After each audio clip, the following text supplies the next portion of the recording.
kabajamtootaaf jaallatamtoota ilmaan Oromoo addunyaarra jirtanu assalaamu alaykum wa rahmatullahi wa barakaatu. Akkam nagaa keessanii nagaa kooti alhamdulillah rabbiin galanna ga'uun isiniin jedha. Egaa baga rabbiin isaa kanaan nu ga'e rabbiin walitti nu deebiseen isiniin jedha. Bakka jirtanuttis rabbiin nagaa isna godhuun isiniin jedha. Nagaa kooti alhamdulillah. Egaa yeroodhaaf baay'ee barumsarraa illee xiqqoo dhaabbadhee tan ture haaluma yerootiin amma immoo inshallah isinitti deebi'een jira. Isinis immoo baga nagaa naaf taatan baga jiraattaniin isiniin jedha. Obboleewwan kiyya haga xumura qophii kiyyaatti na faana turaan isiniin jedha. Barumsin har'a qabadhee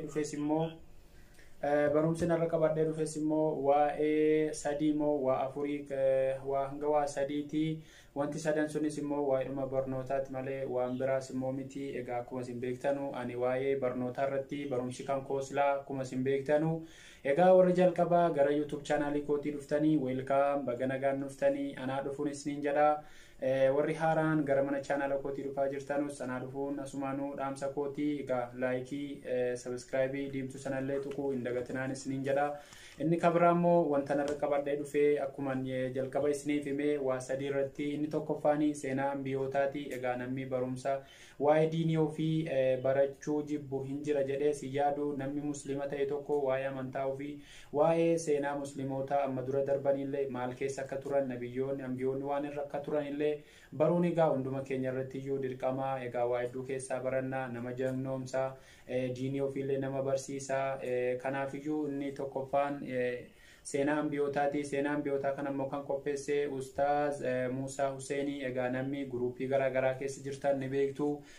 Guruupii wiirtuu Islaamaa daandii guddinaa ammas immoo daandii wiirtuu Islaamaa ka jedhu garee garaagaraa keessa warri jirtan dhugaa sheeka kana namni wallaaleen jiru yeroo dheeraadhaaf gara WhatsAppiitiin namootan baay'ee biraan akka gaa jiranu ni quba qabdu.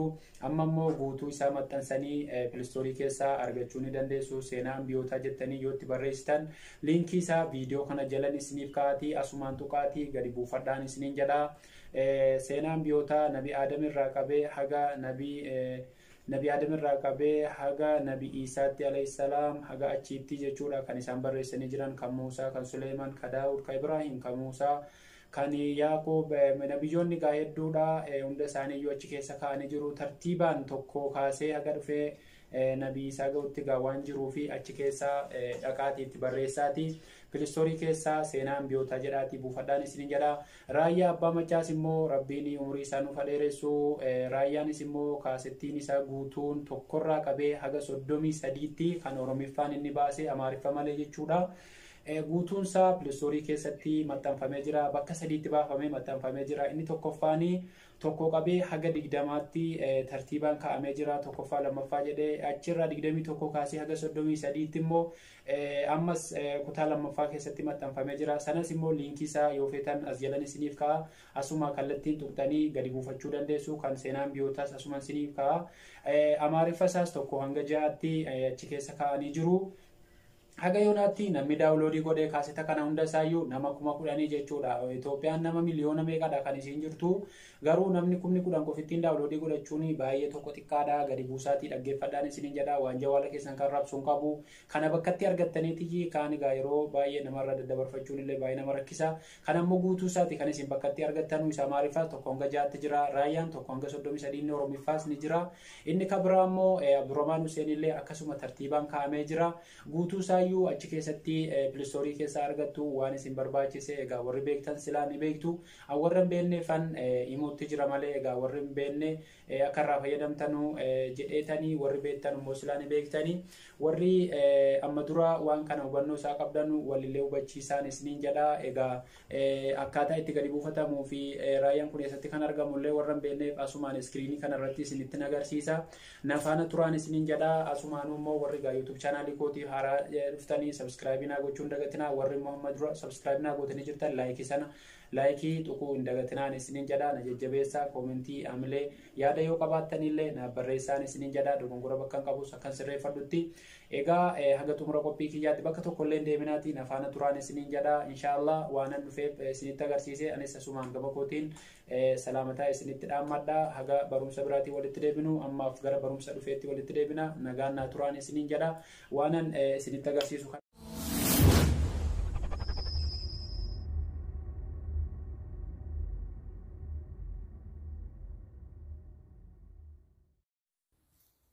Egaa kabajamtootaaf jaallatamtoota ilmaan Oromoo appiin amma isinitti agarsiisu nafaana bu'aatii hordofaan isiniin jedha. Egaa appichis kunoo kan iskiriina koo fuula jawaala kootii irratti argaa jirtan kanadhaan isiniin jedha. Kunoo sadanuu Pilistoorii keessa galeen isinitti agarsiisaa jechuudha. Pilistoorii keessa gallee seenaa anbiyootaa jennee yoo barreessine jenneen hundisaayyuu nu dhufaa jechuudha. Kunoo akkuma arguu jirtan seenaa anbiyootaa jedhee itti barreessee amma gadi tuqeetan isin agarsiisaa. Egaa kunoo akkuma tokkoffaa irratti argaa jirtan qisasul anbiyaa'ii jedha afaan arabiitiin. Kunoo seenaa anbiyootaa jedha. Seenaa anbiyootaa nama jedhu kana gaditti rukutaa. Anamma dura waan gadi buusee jiruu fi asumaan yeroon kana keessa seenee jedheedhu abdeetii godhii naan jechuu jira. Egaa abdeetii godhii jennaan abdeetii godheetan jira. Amma waan gadi buufadhee jiruuf open jedheetan seenaa jechuudha. Yeroon akkasitti gadi buufadhee jedheedhu kunoo gaa akkuma arguu jirtanii seenaa Adam, seenaa Idris, seenaa Nuh, Huud, Saalih, Ibrahim, Lut, Shu'aib, Ismaa'il, Ishaaq, Yaaqubii, Yusuf akkasumatti jira gaa kunoo laa tartiibaan maashaa Allah tartiibaan kaamee jira haga seenaa Nabi Isaatti kunoo kan inni jiru jechuudha akkuma arguu jirtanii. Egaa kana tartiibaan buuftanii akkasitti dhaggeeffachuu dandeessu jechuudha. Kunoo isa tokkoffaa kana akkasumatti gad tuqxanii kunoo tokko hanga sagalii seenaa Nabi Aadamii. Inni kabira immoo egaa rabbiin umurii isaaniillee dheeressuu du'aa illee godhaafiin isiniin jedha. Inni kabira immoo Ustaaz Raayyaa Abbaa Maccaati. Ustaaz Raayyaa Abbaa Maccaas kunoo akkuma arguu jirtan Raayyaa Abbaa Maccaa voolumii 1 hanga 20 jedhee inni gubbaa irratti barreessee jira. Kana yeroo kanatti gad tuqxanii jettan isallee amma gaa abdeetii godhi waan naan jedhaa jiruu fi innis 1 haga 20tti jira jechuudha. Inni sadaffaan isaa immoo kunoo 21 haga 33tti kaamee jira. Isaas kunoo asuma gadi tuqxanii yeroo jettan akkasitti daawunloodii godhachuu dandeessu. Awwaanan gadi buufadhee jiruu fi egaa kunoo yeroo kanatti irra galtanii jettanu xiyya sadanii kana rukuttuu jechuudha. Kunoo xiyya kana argaa jirtu. Yeroo xiyya kana kanatti rukuttanii jettanu kunoo Raayyaa Abbaa Maccaadha isinii fida audiyoodhaani mallattoo audiyoo kana argaatu. Raayyaa bakka jedhu kana yeroo gad tuqxan kunoo guutuusaa as keessaa argattu jechuudha. 33ffaa kaasee bismillaahiin arga wal qabalnaa diinii dhabamsiisu wal gargaarse 21ffaa assalaamu alaykum assalaamu alaykum kan bareedina islaamaa mul'isuuf tattaafatu kuntaanaan kaa egaa 20 hundi isaayyuu kunoo as keessa jiraan isiniin jedha. Inni Amaariffaan immoo isinitti agarsiisa. Inni Amaariffaas immoo kunoo asiinis gad dhuftanii argachuu dandeessu. Inni Amaariffaas immoo kunooti kan Abdurrahmaan Huseenitti aanu kana. Kunoo inni Amaariffaas guutuu isaatu jira jechuudha. Inni Amaariffaas tokko kaasee kunoo bakkuma xiyya sadanii sana rukuttuu jechuudha. Bakka xiyya sadanii sararaa sana yeroo rukuttanii jettanu kunoo akkasitti 1 hanga 5tti kan inni fidee jechuudha. Kunoo bismillaahi ahadahadi laaliyyaa السلام عليكم خير درس خبره ومدينة زلكه وحده ولا شريك له egaa obboleewwan kiyya akkasiin isiniin jedha. Kunoo kan Abdurrahmaan Huseenis asuma keessaa argachuu dandeessu. Kan Abdurrahmaan Huseen kunooti kan isaas kunoo nama 1,000 qofa kan daawunloodii godhatee jiru. Kunoo akkuma arguu jirtanii nama 1,000 qofittiidha kan daawunloodii godhee jiru. Abdurrahmaan Huseen Oromoo Islaamik Nashiidaa jedha. Kan isaa guutuu isaa as keessaa buufachuu dandeessaniin isiniin jedha. Kan Raayyaas immoo kunoo haga yoonaatti nama 10,000 qofittiidha kan daawunloodii godhee jiru. Kunoo arguu jirtanii daawunloodii 10,000 guutuun isaayyuu as keessaa waan argattaniif as keessa seenaatii gadi buufadhaa irraa fayyadamaan isiniin jedha. Egaa waan biraas immoo as keessaa waan feetan itti barreessitanii argachuu ni dandeessu. Waa hedduudha wanti afaan keenya maxxanfamutti jiru.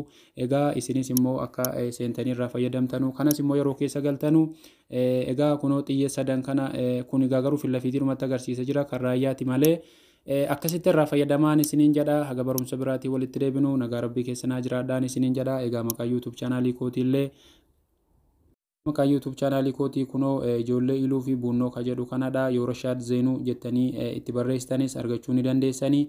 Egaa wanta nama yoonaa gagadhiise kunoo hedduunsaa bakka viidiyoo bakka jedhu kana tuqxanii akkasitti argachuu dandeessuun isiniin jedha. Waan garaagaraa waan isin fayyadu hedduutu as keessa jira.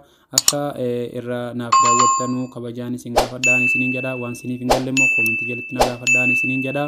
Egaa viidiyoo kanaaf daawwattanu waa'ee viidiyoo ammaas immoo ka gadi buufattanuun isiniin jedha. Egaa guutuu isaayyuu liinkii isaa as jalan isiniif ka'a yuutuubii kiyya jala achirraa gadi buufadhaa irraa fayyadamaan isiniin jedha. Haga barumsa biraatii walitti deebinu. Wassalaamu alaikum warahmatullaahi wabarakaatu. Bye bye.